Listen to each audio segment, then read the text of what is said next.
Next అసెంబ్లీకి వచ్చే లోపల డీలిమిటేషన్స్ అయిపోతే ఈ రిజర్వేషన్లు వస్తే 33% ఆడబిడ్డలు ఈ చట్టసభలో ఉంటారు. 70 మంది దగ్గర 75 మంది ఆ రిజర్వేషన్ల ప్రకారం 1/3 ఉంటారు. మంత్రులు కూడా 1/3 ఉంటారు. ఇది శుభ పరిణామం అని చెప్పి కూడా నేను మీకు తెలియజేస్తున్నా. ఏదైతే నేను చెప్పానో రాజకీయంగా ఆర్థికంగా ఈ రెండు పైకి వస్తే సామాజికంగా ముందుకు పోయే పరిస్థితి వస్తుంది. అది జరుగుతుంది. ఇంకో పక్క దిశ ఓసారి మనందరం ఆలోచిస్తూ ఉంటాం, ఆడవాళ్ళు కొన్ని పనులే చేయగలుగుతారని. ఇది వారసత్వంగా వచ్చిన సమస్య కూడా. ఈవెన్ విలేజ్లో కూలికి పోతే ఆడవాళ్ళకు ఒక కూలి, మగవాళ్ళకు ఒక కూలి. అంటే వీళ్ళు శారీరకంగా స్ట్రాంగ్గా ఉండరనే ఆలోచన దిశ. నేను మొన్న ఒక మాట చెప్పాను, మగవాళ్ళకంటూ కోప్పడద్దండి, ఇక్కడుండే మగవాళ్ళంతా కూడా ఇది కావాల్సిన పని లేదు. మగవాళ్ళ కంటే ఆడబిడ్డలు తెలివైన వాళ్ళని నేను ఒక స్టేట్మెంట్ ఇచ్చాను.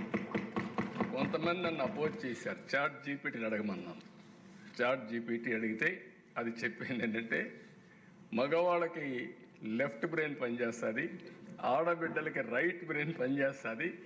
రైట్కు లెఫ్ట్కి అంత తేడా ఉందని వాళ్ళే చెప్పే పరిస్థితికి వచ్చింది. అది ఏ ఫీల్డ్ అయినా చూడండి, ఆడబిడ్డలకు అప్పచెప్పిన బాధ్యత ఒక నమ్మకంగా చేస్తారు దిశ. అయితే ఒక ప్రాబ్లం కూడా మీరు చూస్తే, అమెరికా లాంటి దేశంలో కూడా ఇంకా మహిళలకు సమానత్వం లేదు దిశ. ఆ ఆలోచన విధానంలో మార్పు రావాల్సిన అవసరం ఉంది. నేను అందుకనే దిశ ఉమ్మడి రాష్ట్రంలోనే కండక్టర్లుగా, డ్రైవర్లుగా ఆర్టీసీ బస్సుల్లో మహిళలు పెట్టాను. మహిళలకు రిజర్వేషన్ కూడా పెట్టాం సీట్లు. అదే సమయంలో పెడితే చాలామంది మహిళలు డ్రైవర్గా రాలేదు, కానీ కండక్టర్లు మాత్రం వచ్చారు. మగ కండక్టర్ల కంటే ఆడ కండక్టర్లు చాలా బాగా పనిచేస్తున్నారు ఇప్పటికి కూడా. అది ఆ రోజు తీసుకున్న నిర్ణయం అని చెప్పి కూడా నేను మీకు తెలియజేస్తున్నా. ఇంకో పక్కన దిశ ఆస్తులన్నీ మహిళల పేరుతో ఇచ్చాం. ఇల్లు, ఇంటి జాగా, వాళ్ళకిచ్చే అసెట్స్ అన్నీ కూడా వాళ్ళ పేరుతో ఇచ్చాం. కడాని ఇప్పుడే సంధ్యారాణి గారు చెప్పారు, మా తల్లి కష్టాలు చూశాను. మహిళ వంట చేసిన తర్వాత బయట వస్తే ఆ పొగంతా కళ్ళల్లోకి పోయి, కడుపంతా కూడా పొగపోయి అనేక రకాలైన సమస్యలు వచ్చే పరిస్థితి వచ్చింది. అది చూసిన తర్వాత ఆనాటి ప్రధానమంత్రి వాజ్పేయి గారిని మెప్పించి 65 లక్షల గ్యాస్ కనెక్షన్లు దేశంలో మొట్టమొదటిసారిగా ఆడబిడ్డలకు ఇచ్చాం. అదొక చరిత్ర. రామ్ నాయక్ గారిని ఒక మంత్రి ఉండేవాడు. ఆయనపై నేను అడిగితే, నీకు ఈ ఆలోచన ఎట్టు వచ్చింది, ఇప్పుడు ఎక్కడున్నాయన్నాడు. మనసుంటే మార్గం ఉంటుంది, ఇమ్మంటే ఇచ్చాడు. దాంతో చాలా వరకు చరిత్ర మారింది. కట్టెలు పోయినాయి. అప్పుడు నేను చెప్పేవాళ్ళందరికీ, ఇప్పుడు గ్యాస్ కూడా ఇచ్చాను, మగవాళ్ళకి ఇబ్బంది లేదు, వంట చేయడం చాలా సులభం, గ్యాస్ వెలిగించి చేయొచ్చు. కాబట్టి ఆడబిడ్డలు డాక్రా సంఘాలుగా బయటపోతారు. వచ్చే సమయంలో మీరు కాఫీ పెట్టి వాళ్ళకు కూడా ఇస్తే వాళ్ళు డబ్బులు సంపాదిస్తారు, కాబట్టి గౌరవించినట్టు ఉంటుందని చెప్పేవాళ్ళ దిశ. ఈరోజు మళ్ళీ నేను దీపం 2 కింద 3 సిలిండర్లు ఉచితంగా ఇచ్చే కార్యక్రమానికి ప్రభుత్వం శ్రీకారం చుట్టింది. అంటే ప్రభుత్వం ఇది ఒక చరిత్ర అని చెప్పి కూడా నేను మీకు తెలియజేస్తున్నా. అధ్యక్ష, వీటన్నిటిలో కూడా నా జర్నీలో మీరు చూస్తే డాక్రా సంఘాలు, ఈ డాక్రా సంఘాలు చూసినప్పుడు ఇది ఒక మహత్తరమైనటువంటి ఉద్యమంలో భాగం అని చెప్పి కూడా నేను మీకు తెలియజేస్తున్నా.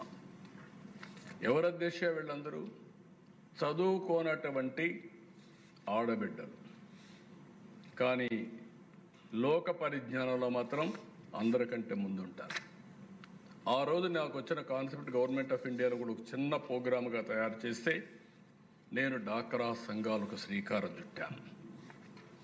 8 నుంచి 10 మంది మెంబర్లు ఒక సంఘంగా చేరడం, సంఘంగా చేరి రూపాయి వాళ్ళు పొదుపు చేసి నేను రూపాయి ఇచ్చేవాడిని. మీటింగ్లు పెట్టేవాళ్ళం, మహిళలు ఎక్కడొచ్చినా డాక్రా సంఘాలు వస్తే పనులు చేయమని చెప్పి అన్నాం. ఎక్కడికక్కడ మీటింగ్లు పెట్టి ప్రోత్సహిస్తే అధ్యక్ష చాలామంది మగవాళ్ళని ఎగతాళి కూడా చేశారు. ఆడబిడ్డలకు పెత్తనం ఇచ్చాడు, వీళ్ళు ఫైల్ పెట్టుకొని ఆఫీసులంటే తిరుగుతున్నారు, వీళ్ళు ఏం సాధిస్తారు చూస్తామని. అధ్యక్ష నేను గర్వంగా చెప్పగలుగుతున్నా, 30 సంవత్సరాల్లో ఇప్పుడు డాక్రా సంఘం కానీ మెప్మా సంఘం కానీ లేని గ్రామం లేదు, ప్రాంతం లేదు, ఇల్లు లేదు. కడాన పాలిటీషియన్స్ అందరూ వాళ్ళపైన ఆధారపడే పరిస్థితికి వచ్చారు. ఏ ఊరికి పోతే వాళ్ళు అడిగే పరిస్థితికి వస్తున్నారు. ఆఫీసర్లు పోయినా కూడా ఏ పని చేయాలన్నా డాక్రా సంఘాల సహకారం తీసుకునే పరిస్థితికి వచ్చారంటే అది దూరదృష్టితో చేసిన కార్యక్రమం అని చెప్పి మరొక్కసారి ఈ సభ ద్వారా మీ అందరికీ తెలియజేస్తున్నాను అధ్యక్ష. ఈరోజు చూసినప్పుడు అధ్యక్ష అనేక ప్రపంచంలోనే మెచ్చుకునే విధంగా కార్యక్రమాలు చేశారు. మొన్న నేచురల్ ఫార్మింగ్ వచ్చింది. నేచర్ ఫార్మింగ్ వస్తే ఆడబిడ్డల ముందుండి ఈరోజు 10 లక్షల ఎకరాల్లో ఉంది. నేను 10 నుంచి 20 లక్షల ఎకరాలకు వస్తున్నాం. నేను అందుకే చెప్పాను 50 లక్షల ఎకరాల్లో ప్రకృతి సేద్యం చేస్తామని ధైర్యంగా చెప్పానంటే దానికి కారణం డాక్రా సంఘాలని చెప్పి మరొకసారి మీ ద్వారా వారందరికీ విజ్ఞప్తి చేస్తున్నా.